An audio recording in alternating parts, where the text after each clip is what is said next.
we have the different types of fasting. Like we have the fasting of which we call Easter fasting, that took 3 days. That one was seeking favor from the king, or seeking favor from God. So we fast when we are looking for favor from God. But they also fasting, or the Lent period, another purpose is to humble our souls by punishing the body, punishing the flesh. The spirit is always uplifted. You know very well how we crave for food. You can understand every day we wake up thinking of what to eat. Nobody wakes up in the morning without planning what to eat, without thinking of the food they will have for lunch, for supper. So it's the same way if we are in the Lent period and we are fasting. Instead of thinking about food, this helps us to think about the Word of God.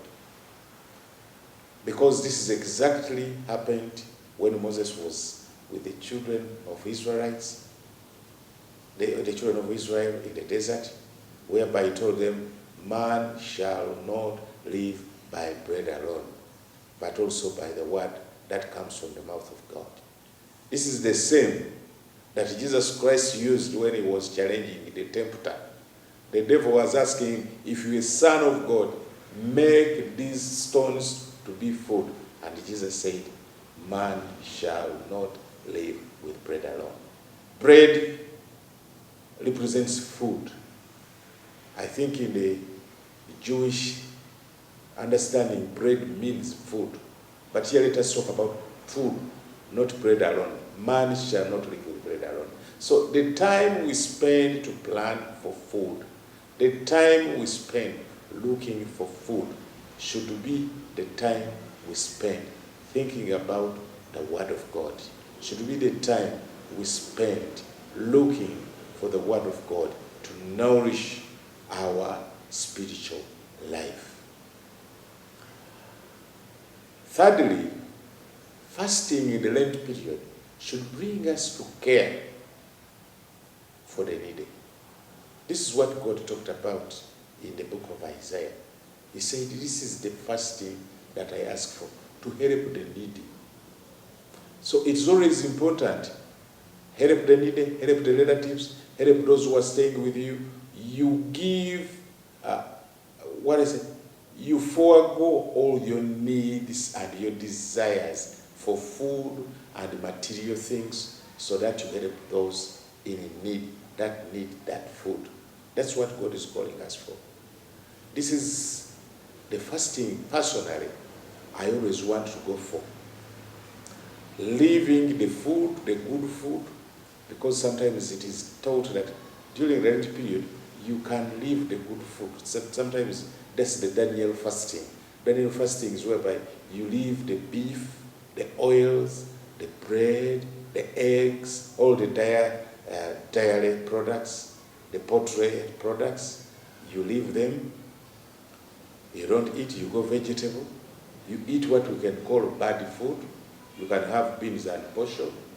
But this other good food, the money would have used to buy the good things, you use it to help the ones in need.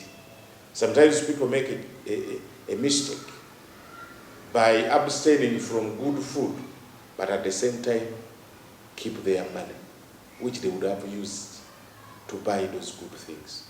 In fact, you haven't fasted those things. You have just saved your money to eat it maybe on Easter. That's what some people say. I'll keep all this, then on Easter I will celebrate.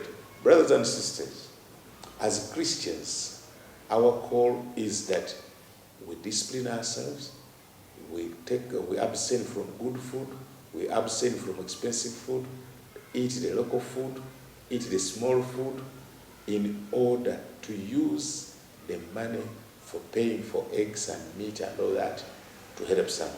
If you collected that money for 40 days, for example, If you eat lunch of 10,000 and you decide to eat lunch of 3,000, spare the 7,000.